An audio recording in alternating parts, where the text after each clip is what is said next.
नमस्कार। Vidyapur coaching channel में आप लोगों का हार्दिक स्वागत है। पहली वीडियो में आप लोगों का जो सपोर्ट, सहयोग और प्यार मिला उसके लिए आप लोगों को बहुत बहुत धन्यवाद। दोस्तों, कोरोना का जो अगला वेरिएंट आया है डेल्टा प्लस, वह अभी भारत में पैर पसार रहा है। तो आप लोगों से विनम्र निवेदन है कि आप लोग जितना जल्दी से वैक्सीन ले लें और दूसरे लोगों को भी प्रेरित करिए वैक्सीन के लिए, क्योंकि आप लोग देश के भावी भविष्य हैं। और जब आप लोगों की ज़िंदगी ही खतरे में रहेगी तो भारत देश भी खतरे में रहेगा।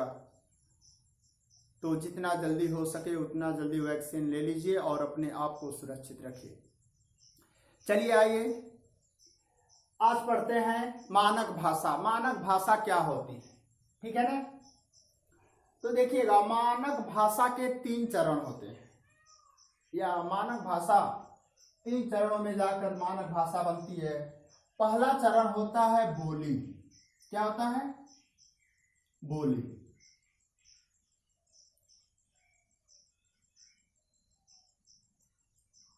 दूसरा होता है भाषा। दूसरा क्या होता है? भाषा। और फिर जाकर के वह मानक भाषा बनती है। मानक भाषा। मानक भाषा, ठीक है। अब इसको हम लोग समझते हैं बहुत अच्छी तरह से। जैसे मान लीजिए यह एक बहुत बड़ा भूभाग है या एक देश है जो इतने एरिया या क्षेत्रफल में फैला हुआ है। बोली को समझते हैं। बोली किसे कहते हैं? जब भाषा मूल रूप से एक सीमित क्षेत्र में बोली जाती है, एक सीमित क्षेत्र में बोली जाती है और सीमित क्षेत्र की वह आपसी बोलचाल जो होती है वही बोली कहलाती है। इसका कोई व्याकरण नियमित नहीं होता है। बोली का कोई व्याकरण जो है नियमित नहीं होता है और इसमें कोई लिखित कार्य भी नहीं होता है। इसका शब्द भंडार बहुत ही सीमित होता है। जब यही बोली राजनीतिक, सांस्कृतिक और प्रशासनिक दृष्टि से इसका विस्तार हो जाता है, इसका क्या होता है?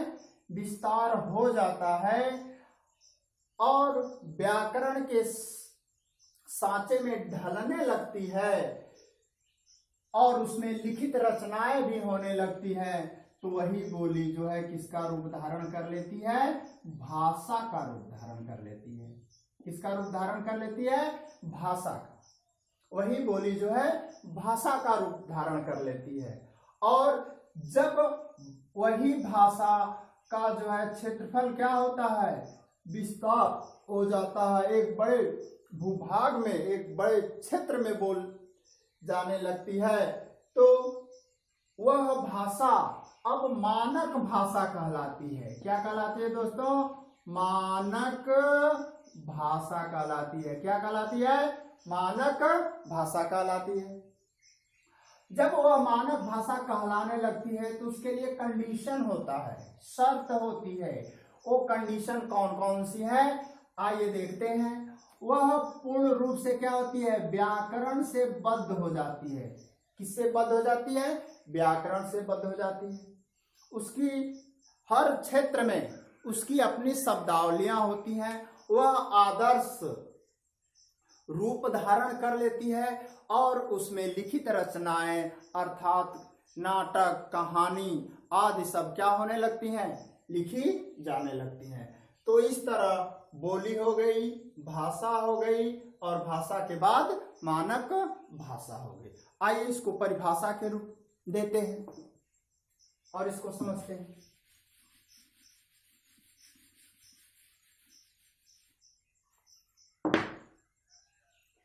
तो बोली किसे कहते हैं? भाषा का मूल रूप। किसका? भाषा का मूल रूप, भाषा का मूल रूप जो सीमित क्षेत्रों में, किसमें? सीमित, जो सीमित क्षेत्रों में आपसी बोलचाल के रूप में, आपसी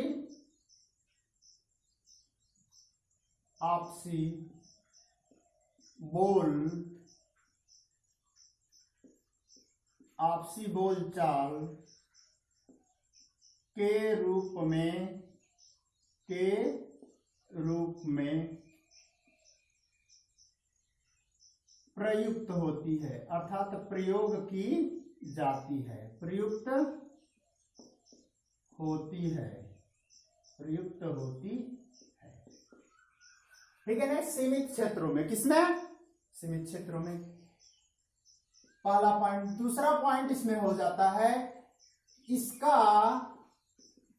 व्याकरण नियमित नहीं होता है। इसका जो है व्याकरण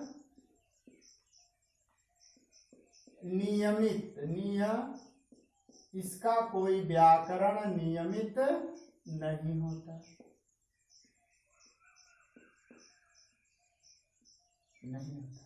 इसका व्याकरण नियमित नहीं होता है दोस्तों। तीसरा पॉइंट हम कह सकते हैं, इसमें लिखित रचना नहीं होती। लिखित रूप में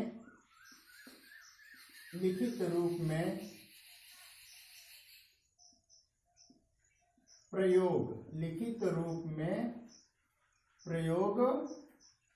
नहीं होता।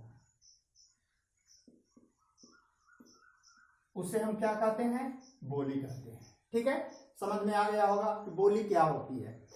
अच्छा, जो बोली होती है उसके 3 नाम होते हैं।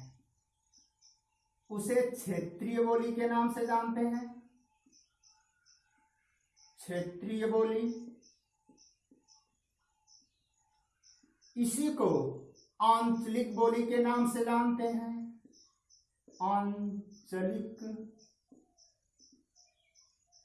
आंचलिक बोली। इसी को स्थानीय बोली के नाम से जानते हैं, स्थानीय बोली। परीक्षा में क्वेश्चन पूछेगा कि भाषा का वह मूल रूप जो सीमित क्षेत्रों में बोला जाता है उसे क्या कहते हैं? बोली कहते हैं कि भाषा कहते हैं कि मानक भाषा कहते हैं। यहां से भी क्वेश्चन एग्जामिनेशन में आया हुआ है। आइए देखते हैं भाषा किसे कहते हैं। भाषा, ठीक है। जब बोली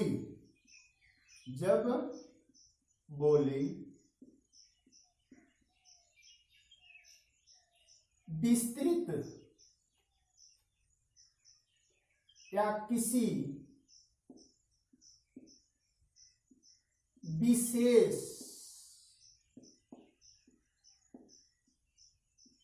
क्षेत्रों में,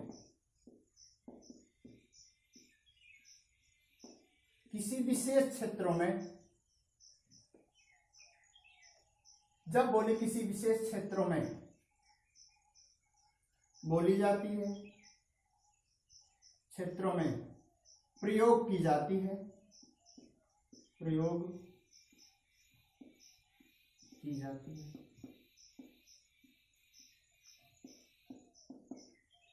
ठीक है। अगला पॉइंट इसमें हम लिख सकते हैं, दूसरा पॉइंट, शिक्षा, व्यापार, प्रशासन के क्षेत्रों में, प्रशासन के क्षेत्रों में इसका प्रयोग होने लगता है। शिक्षा, व्यापार, प्रशासन के क्षेत्र में प्रयोग होने लगता है। और अगला पॉइंट जो है यह व्याकरण के सांचे में ढलने लगती है। किसमें? सांचे में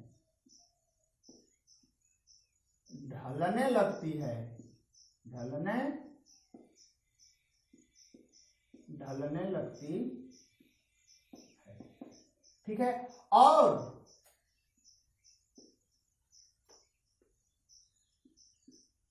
लिखित रूप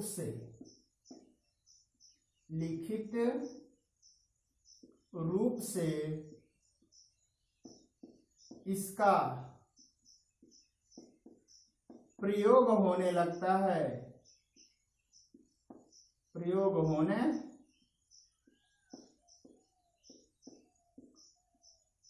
होने लगता है। तो वह अब क्या बन जाती है दोस्तों? अब वह बोली न रह करके वह क्या बन जाती है? भाषा बन जाती है। क्या बन जाती है? भाषा बन जाती है। तो अभी तक हम लोग पढ़े बोली किसे कहते हैं? बोली से क्या बन गई? भाषा बन गई। क्या बन गई? भाषा बन गई। अब भाषा से जो इसका तीसरा सोपान है वह है मानक भाषा। क्या है? मानक भाषा। तीसरा सोपान है वह है मानक भाषा। आइए देखते हैं मानक भाषा किसे कहते हैं। जब भाषा का क्षेत्र व्यापक हो जाता है, भाषा का क्षेत्र क्या होता है? भाषा का क्षेत्र व्यापक हो जाता है। क्या हो जाता है? मतलब बहुत बड़ा क्षेत्र में, बहुत बड़े क्षेत्रों में वह भाषा बोली जाने लगती है। भाषा का क्षेत्र व्यापक हो जाता है। पहला पॉइंट। दूसरा पॉइंट हम लोग लिख सकते हैं मानक भाषा के संदर्भ में कि यह व्याकरण बद्ध हो जाती है। क्या हो जाती है? व्याकरण बद्ध हो जाती है। इसमें अगला पॉइंट, इसमें रचनाएं होने लगती हैं। रचनाएं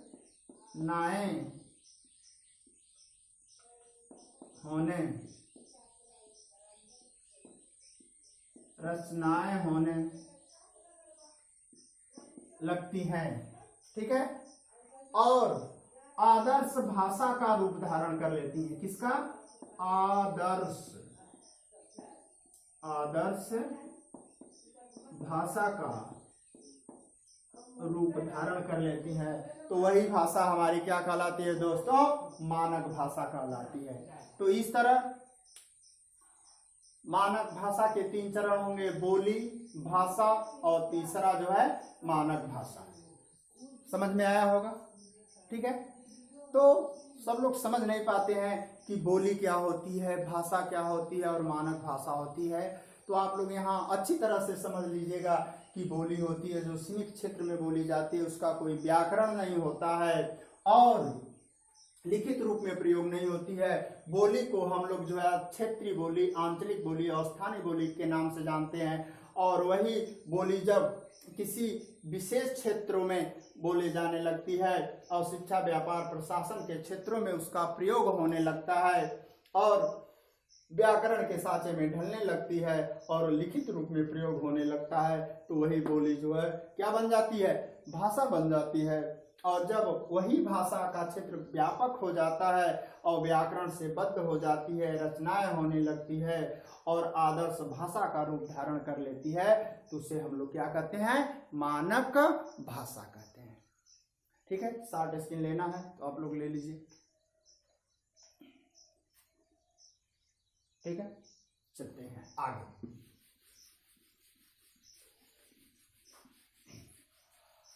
अब जो है हम लोग पढ़ेंगे मानक भाषा। संविधान में कितने मानक भाषाएं, मतलब कितने भाषाएं वर्णित हैं। ठीक है, तो आइए देखते हैं। संविधान में। दोस्तों, संविधान में क्या होता है? 8वीं अनुसूची, संविधान के जो 8वीं अनुसूची है आपकी, 8वीं अनुसूची वर्तमान समय में 22 भाषाएं हैं। कितनी भाषाएं हैं? 22। लेकिन जब संविधान हमारा शुरू हुआ, लिखकर तैयार हुआ, तो उस समय 14 भाषाएं थी प्रारंभ में। किसमें? प्रारंभ में 8वीं अनुसूची में सिर्फ 14 भाषाएं थी। आइए हम लोग उन 14 भाषाओं को पढ़ते हैं, समझते हैं वो कौन कौन सी भाषाएं हैं।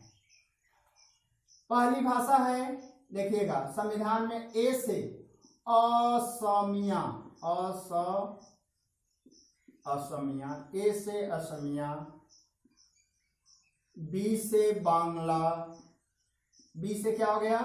Bangla, C D E, F से कोई भाषा नहीं है, जी, जी से है गुजराती, गुजराती, गुजराती के बाद आपका आ जाएगा हिंदी। क्या आ जाएगा? हिंदी। गुजराती के बाद हिंदी, हिंदी के बाद आई जे के, आई और जे से कोई भाषा नहीं है, के से है कश्मीरी, कश्मीरी, फिर के से है कन्नड़, के से है कन्नड़, असमिया, बांग्ला, गुजराती, हिंदी, कश्मीरी, कन्नड़, यल, के बाद पड़ता है यल, यम, यम से 2 भाषा है दोस्तों, मलयालम, मलयालम, मलयालम भाषा कहाँ बोली जाती है? केरल में। फिर यम से है मराठी, मराठी सभी लोग जानते होंगे, मराठी कहाँ बोली जाती है? बताइए जल्दी। मराठी जो है महाराष्ट्र में बोली जाती है, ठीक है। फिर इसके बाद ओ, ओ से आपका हो गया उड़िया, उड़िया, उड़ीसा में बोली जाती है। पी से पंजाबी, पंजाबी भाषा होती है ना, पंजाबी गाना आपको याद होगा। किसान आंदोलन चल रहा है दिल्ली में, तो पी से क्या हो गया? पंजाबी।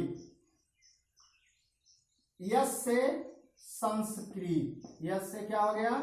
संस्कृत हो गया। और टी से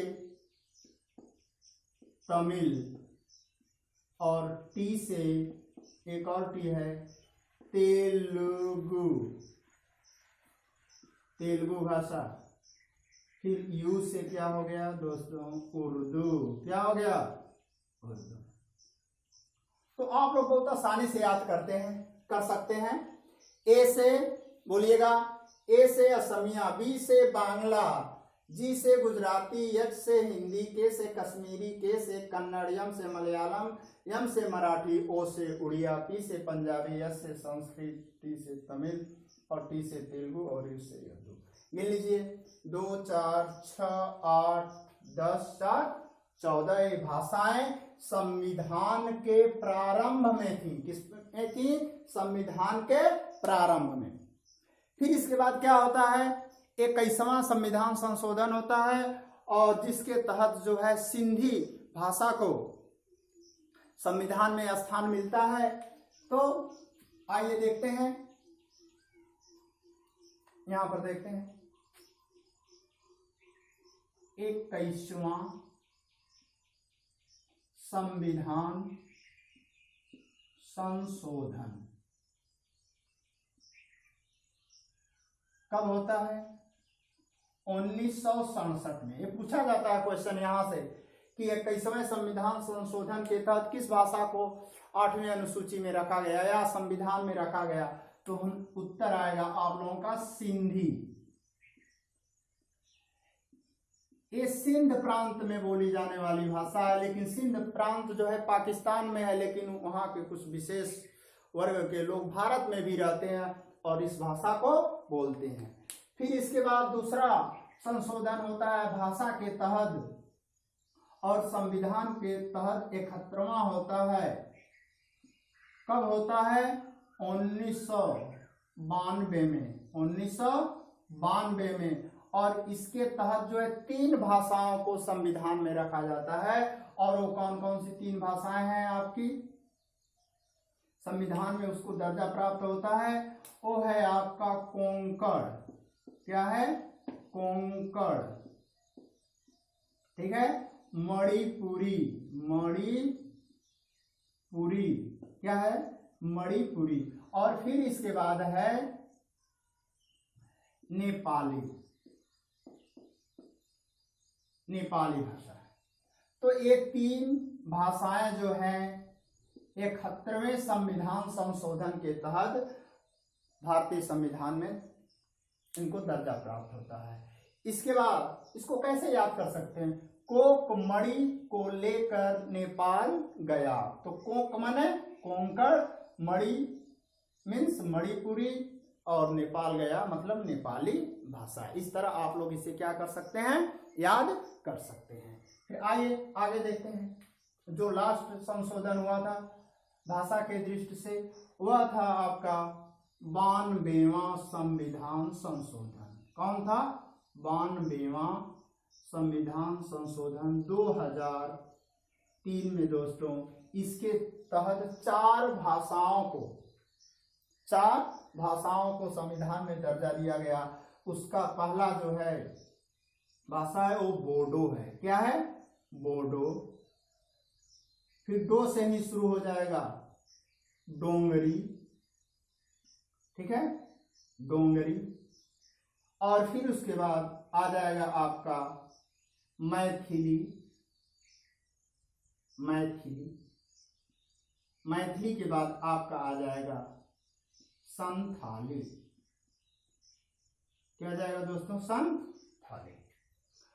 तो इस तरह कितनी भाषाएं हमारी हो गई? 14, 1 15, 18 और 18 4 22 भाषाएं। तो संविधान में अगर नहीं दिखाई दे रहा है तो हम ऊपर लिख दे रहे हैं यहां पर 92वां संविधान संशोधन होता है 2003 में, जिसके तहत 4 भाषाएं आती हैं। बोडो, ठीक है ना, ये एक भाषा है। देखिएगा डो लास्ट में है, इसी से अगली भाषा शुरू होती है डोंगरी। कौन भाषा? डोंगरी। और तीसरी जो भाषा है वो मैथिली है। मैथिली, विद्यापति को कोकिल कहा जाता है मैथिली भाषा का। तो मैथिली, ठीक है। और मैथिली के बाद आपका क्या है? संथाली भाषा। ठीक है दोस्तों, इसको भी याद कर सकते हैं। बोडो, डो से डोंगरी, थीली और थाली। थीली का मतलब मैथिली और थाली का मतलब संथाली। तो इस तरह हमारे संविधान में वर्तमान में कितनी भाषाएं हैं? मानक 22 मानक भाषाएं हैं। ठीक है। आपसे क्वेश्चन पूछा जाएगा, इसमें से 3 ऑप्शन दे देगा, असमिया, बांग्ला, गुजराती, और उसके बाद दे देगा कि अंग्रेजी, और पूछेगा कि कौन सी मानक भाषा नहीं है। ठीक है ना, तो आप बताएंगे कि अंग्रेजी मानक भाषा नहीं है। तो इन 22 भाषाओं में से दे करके आपसे क्वेश्चन पूछ सकता है, इसलिए आपको यह जानना बहुत ही आवश्यक है। ठीक है दोस्तों, चलिए और एक आप लोगों को जानकारी बता दें, आप लोग जानते ही होंगे। अगर पूछ लेगा कि भारतीय रुपए पर कितनी मानक भाषाएं हैं, ठीक है, तो हम लोग बताएंगे कि 16 मानक भाषाएं हैं। कितनी मानक भाषाएं हैं? 16 मानक भाषाएं। ठीक है। जैसे कि नोट होता है, नोट आप देखें हैं 500 रुपये का नोट, तो जिधर गांधी जी का फोटो होता है दोस्तों, जिधर गांधी जी का क्या होता है, जिधर गांधी जी का फोटो होता है उस साइड में एक मानक भाषा होती है, वो भाषा होती है हिंदी। क्या होती है? हिंदी होती है उसमें। उसके पीछे वाले भाग पर, गांधी जी के फोटो के पीछे वाले भाग पर एक किनारे पर एक पैनल होता है, उस पैनल में 15 भाषाएं होती हैं मानक। कितनी भाषाएं होती हैं? 15 मानक भाषाएं उसमें होती हैं। और हिंदी के तरफ ही अंग्रेजी में भी लिखा होता है 500 रुपीज। ठीक है ना? तो इस तरह क्वेश्चन पूछा जाएगा। देखिए, पूछा जा सकता है कि पैनल में कितनी मानक भाषाएं होती हैं, तो हम लोग बताएंगे कि पैनल में 15 मानक भाषाएं होती हैं। ठीक है? भारतीय नोट पर कुल कितनी मानक भाषाएं होती हैं, तो 15, एक हिंदी को लेकर 16 मानक भाषाएं होंगी। वहां से पैनल हटा देगा। अब ये नहीं पूछेगा कि पैनल में कितनी मानक भाषाएं हैं, अब ये पूछेगा कि भारतीय नोट में कुल कितनी मानक भाषाएं हैं। और अगला क्वेश्चन पूछ सकता है, अब मानक हटाकर पूछेगा कि भारतीय नोट में कुल कितनी भाषाएं हैं, तो 16, यह एक अंग्रेजी आ गया। कितना हो गया? 17। अंग्रेजी को इस तरह पूछ सकता है कि भारतीय नोट में वह कौन सी मानक भाषा नहीं है, तो हम लोग बताएंगे अंग्रेजी मानक भाषा नहीं है। ठीक है दोस्तों, तो इस तरह एक छोटा सा टॉपिक था, बोली के बारे में आपको बताएं, भाषा के बारे में, और मानक भाषा, संविधान में कितनी मानक भाषाएं हैं और भारतीय नोटों पर कितनी मानक भाषाएं होती हैं। तो आप लोगों को समझ में आया होगा, अच्छा भी लगा होगा। तो आप लोगों से निवेदन है कि आप लोग पढ़ते रहिए। अब जो है प्रतिदिन एक एक वीडियो आप लोगों के लिए अपलोड की जाएगी। ठीक है? और आप लोग इसे शेयर करिए, सब्सक्राइब करिए, लाइक करिए। अब मिलेंगे अगले वीडियो में, तब तक के लिए आप लोगों का धन्यवाद। जय हिंद, जय भारत।